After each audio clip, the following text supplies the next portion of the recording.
ਜੀ, ਅਗਲੀ ਖਬਰ ਕੈਲੀਫੋਰਨੀਆ ਦਾ ਇੱਕ ਫੈਂਟਨਲਿਨ ਕਿੰਗਪਿਨ ਨੂੰ ਚਾਰਜ ਕੀਤਾ ਜਾ ਰਿਹਾ। ਕਹਿੰਦੇ ਭਈ ਉਸ ਨੇ ਡਾਰਕਨੈਟ ਯੂਜ਼ ਕੀਤਾ ਹੈਗਾ ਡਿਸਟ੍ਰੀਬਿਊਟ ਕਰਨ ਦੇ ਲਈ ਮਿਲੀਅਨਸ ਆਫ ਪਿਲਸ। ਉਹਨੂੰ ਕੋਰਟ ਦੇ ਵਿੱਚ ਪੇਸ਼ ਕੀਤਾ ਜਾ ਰਿਹਾ। ਕ੍ਰਿਸਟੋਫਰ ਹੈਂਪਟਨ ਸਰੀਟੋਸ ਦਾ ਰਹਿਣ ਵਾਲਾ, ਜਿਸ ਨੂੰ ਨਾਰਕੋ 710 ਕਰਕੇ ਵੀ ਜਾਣਿਆ ਜਾਂਦਾ ਹੈਗਾ ਆ।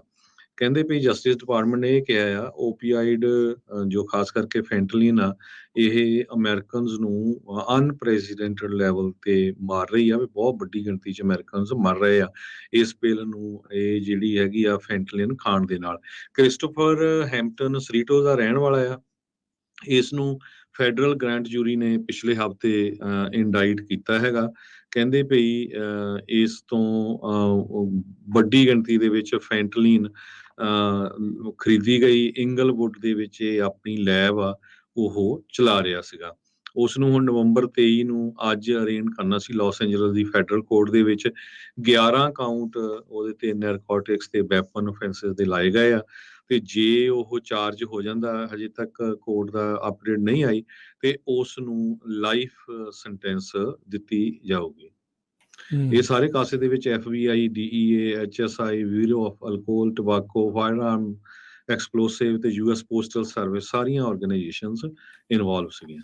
ਜੀ, ਦੋ ਬੰਦੇ ਜਿਹੜੇ ਹਰਜੋਤ ਸਿੰਘ ਜੀ ਫੈਂਟਨਲ ਦੇ ਹੀ ਮਾਮਲੇ ਦੀ ਜੇ ਗੱਲ ਕਰਦੇ ਜਾਈਏ, ਨਿਊਯਾਰਕ ਦੇ ਕੁਈਨਸ ਇੰਟਰਨੈਸ਼ਨਲ ਏਅਰਪੋਰਟ, ਜਿਹੜਾ John F Kennedy international airport ਆ, ਉੱਥੇ ਫੜੇ ਗਏ ਆ 33 ਸਾਲਾਂ ਦਾ ਪੈਰੀ ਲੁਈਸ ਰੂਡੋਲਫ ਸੈਂਡੀਏਗੋ ਦਾ, ਤੇ ਓਰੇਲ ਬਰਾਹਸ ਵੈਲੈਂਸੀਆ 50 ਸਾਲਾਂ ਦਾ, ਪੈਰਿਸ ਦਾ ਜਿਹੜਾ ਰਹਿਣ ਵਾਲਾ, ਪੈਰਿਸ ਜਿਹੜਾ ਕੈਲੀਫੋਰਨੀਆ ਸ਼ਹਿਰ ਆ, ਉੱਥੇ ਦਾ, ਉਹਨਾਂ ਨੂੰ ਗ੍ਰਿਫਤਾਰ ਕੀਤਾ ਗਿਆ। 32,000 ਫੈਂਟਨਲ ਦੀਆਂ ਪਿਲਸ ਇਹਨਾਂ ਦੇ ਪੋਜੈਸ਼ਨ ਦੇ ਵਿੱਚ ਸੀਗੀਆਂ, ਜਿਨ੍ਹਾਂ ਦੀ ਸਟਰੀਟ ਵੈਲਿਊ $1 ਮਿਲੀਅਨ ਜਿਹੜੀ ਆ ਉਹ ਦੱਸੀ ਜਾਂਦੀ ਆ। 2 ਮਹੀਨੇ ਕਹਿੰਦੇ ਆ ਵੀ ਇਹ ਲੰਮੀ ਇਨਵੈਸਟੀਗੇਸ਼ਨ ਇਹ ਚੱਲੀ ਸੀ, ਤੇ ਇਹਨਾਂ ਦੋਨਾਂ ਨੂੰ ਇੱਕ ਡਰੱਗ ਟ੍ਰਾਂਜੈਕਸ਼ਨ ਕਰਦੇ ਹੋਏ ਰੰਗੇ ਹੱਥ ਹੈਂਪਟਨ ਇਨ ਦੇ ਵਿੱਚ 135th ਐਵੀਨਿਊ ਦੇ ਉੱਤੇ ਕੁਈਨਸ ਦੇ ਵਿੱਚ ਫੜਿਆ ਜਿਹੜਾ ਹੋ ਗਿਆ ਸੀ। ਨਿਊਯਾਰਕ ਸਿਟੀ ਦੇ ਸਪੈਸ਼ਲ ਨਾਰਕੋਟਿਕਸ ਪ੍ਰੋਸੀਕਿਊਟਰਸ ਉਹਨਾਂ ਨੇ ਇਸ ਦੇ ਬਾਰੇ ਜਿਹੜੀ ਉਹ ਜਾਣਕਾਰੀਆਂ ਦਿੱਤੀਆਂ ਆ। ਸੋ ਤੁਸੀਂ ਦੇਖੋ ਵੀ ਕਿੱਦਾਂ ਏਅਰਪੋਰਟ ਤੋਂ ਜਾ ਕੇ ਕਿੱਥੇ ਕਿੱਥੇ ਤੱਕ ਕਿੱਦਾਂ ਦੇ ਲੋਕ ਲਈ ਜਾਂਦੇ ਆ, ਤੇ ਆ ਜਿਹੜੇ ਫੜੇ ਜਾਂਦੇ ਆ, ਜਿਹੜੇ ਫੜੇ ਨਹੀਂ ਜਾਂਦੇ, ਹੋਰ ਪਤਾ ਨਹੀਂ ਕਿੰਨੀਆਂ ਕਿ ਕਮਿਊਨਿਟੀਜ਼, ਕਿੰਨੇ ਕੁ ਲੋਕਾਂ ਦਾ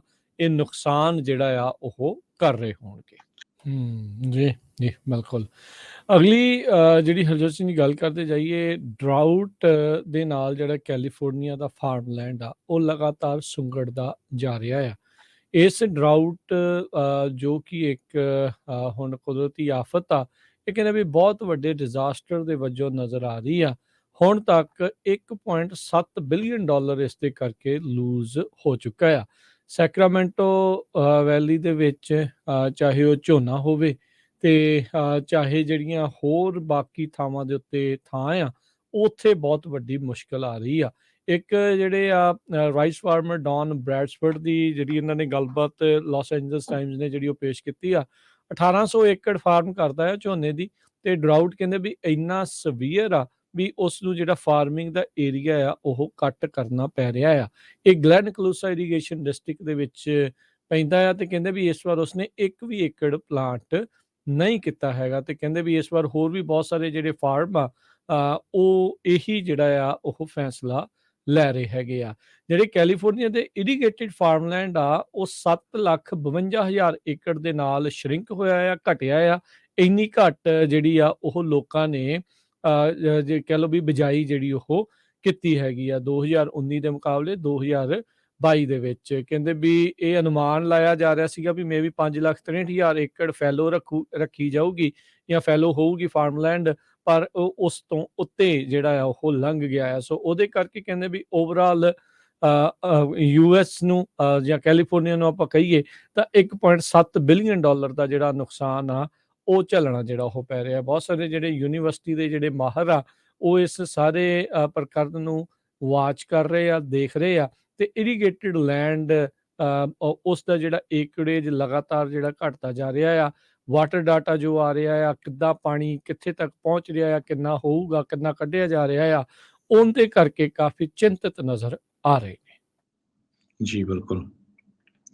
ਕੈਲੀਫੋਰਨੀਆ ਦੇ ਗਵਰਨਰ ਨੂੰ ਹੁਣ ਲੋਕ ਅਕਿਊਜ਼ ਕਰ ਰਹੇ ਆ ਵੀ ਗੈਸ ਦੀਆਂ ਪ੍ਰਾਈਸਿਸ ਨੂੰ ਲੈ ਕੇ ਉਹ ਇੱਕ ਤਰ੍ਹਾਂ ਦੇ ਨਾਲ ਪੋਲਿਟਿਕਸ ਪਲੇ ਕਰ ਰਿਹਾ ਆ। ਸਾਰਿਆਂ ਨੂੰ ਪਤਾ ਵੀ ਕੈਲੀਫੋਰਨੀਆ ਦੇ ਵਿੱਚ ਜੋ ਗੈਸ ਦਾ ਟੈਕਸ ਆ ਉਹ ਬਾਕੀ ਸਟੇਟਾਂ ਦੇ ਮੁਕਾਬਲੇ ਬਹੁਤ ਜ਼ਿਆਦਾ ਹੈਗਾ।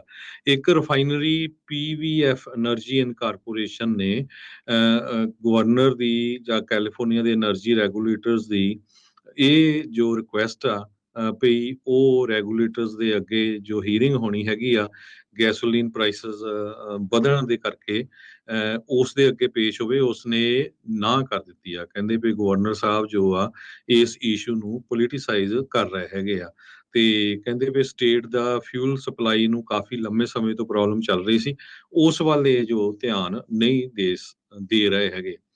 ਨਿਊਸਮ ਨੂੰ ਉਹਨਾਂ ਨੇ ਲੈਟਰ ਲਿਖਿਆ ਹੈ, ਉਹਦੇ ਵਿੱਚ ਕੈਲੀਫੋਰਨੀਆ ਐਨਰਜੀ ਕਮਿਸ਼ਨ ਨੇ ਵੀ ਜਿਹੜਾ ਉਹਨਾਂ ਨੂੰ ਵੀ ਮੈਂਸ਼ਨ ਕੀਤਾ ਗਿਆ ਵੀ ਉਹ ਇੱਕ ਤਰ੍ਹਾਂ ਦੇ ਨਾਲ ਮਿਸਲੀਡਿੰਗ ਇਨਫੋਰਮੇਸ਼ਨ ਪ੍ਰੋਵਾਈਡ ਕਰ ਰਹੇ ਹੈਗੇ ਆ। ਮੈਰਾਥਨ ਪੈਟਰੋਲੀਅਮ ਕਾਰਪੋਰੇਸ਼ਨ ਨੇ ਵੀ ਟੈਸਟੀਫਾਈ ਹੋਣ ਤੋਂ ਨਾ ਕਰ ਦਿੱਤੀ ਹੈਗੀ ਆ।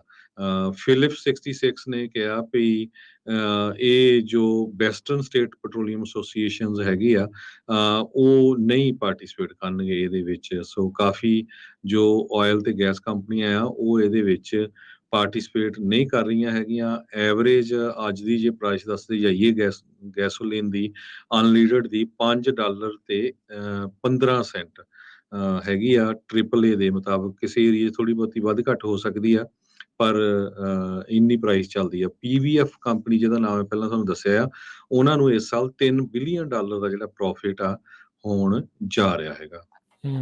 ਜੀ ਅਗਲੀ ਜਿਹੜੀ ਹਰਜੋਤ ਸਿੰਘ ਦੀ ਗੱਲ ਕਰਦੇ ਜਾਈਏ, ਗਵਰਨਰ ਗੈਵਿਨ ਨਿਊਸਮ ਉਹਨਾਂ ਨੇ ਕੱਲ ਐਲਾਨ ਕੀਤਾ ਵੀ ਉਹ $647 ਮਿਲੀਅਨ ਰਿਲੀਜ਼ ਕਰਨ ਜਾ ਰਹੇ ਆ ਤੇ ਇਹ ਫੰਡਿੰਗ ਦਿੱਤੀ ਜਾਊਗੀ ਤਕਰੀਬਨ 1.4 ਮਿਲੀਅਨ ਹਾਊਸ ਹੋਲਡਸ ਨੂੰ, ਘਰਾਂ ਨੂੰ, ਜਿਨ੍ਹਾਂ ਦੇ એનર્ਜੀ ਬਿਲਸ ਓਵਰਡਿਊ ਪਏ ਨੇ। 4 ਮਾਰਚ 2020 ਤੋਂ 31 ਦਸੰਬਰ 2021 ਤੱਕ ਜਿਨ੍ਹਾਂ ਦੇ ਅਜੇ ਵੀ ਬਿਜਲੀ ਦੇ ਬਿੱਲ ਜਾਂ એનર્ਜੀ ਬਿਲਸ ਬਕਾਇਆ ਪਏ ਨੇ ਤੇ ਜਿਹੜੇ ਇਹ ਬੇਸਿਕਲੀ ਇਕਨੋਮਿਕ ਰਿਲੀਫ ਹੀ ਆ ਜਿਹੜੇ COVID-19 ਪੈਂਡੈਮਿਕ ਦੇ ਕਰਕੇ ਜਿਨ੍ਹਾਂ ਪਰਿਵਾਰਾਂ ਦੇ ਉੱਤੇ ਮਾਰ ਪਈ ਸੀ ਉਸ ਦੇ ਲਈ। ਸੋ ਉਸ ਦੇ ਲਈ ਹੁਣ $647 ਮਿਲੀਅਨ ਜਿਹੜਾ ਆ ਉਸ ਦੀ ਫੰਡਿੰਗ ਰਿਲੀਜ਼ ਕੀਤੀ ਜਾਊਗੀ। ਕਹਿੰਦੇ ਵੀ ਇਹ ਯੂਟਿਲਿਟੀ ਰਿਲੀਫ ਦੇਣ ਦੇ ਨਾਲ 1.4 ਮਿਲੀਅਨ ਕੈਲੀਫੋਰਨੀਅਨਸ ਦੇ ਉੱਤੇ ਜਿਹੜੇ એનર્ਜੀ ਬਿੱਲ ਓਵਰਡਿਊ ਪਏ ਆ ਉਹਨਾਂ ਨੂੰ ਰਾਹਤ ਮਿਲੂਗੀ। ਇਸ ਨਿਊਜ਼ ਰਿਲੀਜ਼ ਦੇ ਵਿੱਚ ਦੱਸਿਆ ਗਿਆ ਵੀ 33 ਯੂਟਿਲਿਟੀ ਕੰਪਨੀਜ਼ ਨੇ ਇਹਦੇ ਵਿੱਚੋਂ ਫੰਡਸ ਦੇ ਲਈ ਅਪਲਾਈ ਜਿਹੜਾ ਉਹ ਕੀਤਾ ਆ 1.4 ਮਿਲੀਅਨ ਹਾਊਸ ਹੋਲਡਸ ਆ ਉਹਨਾਂ ਦੇ ਲਈ।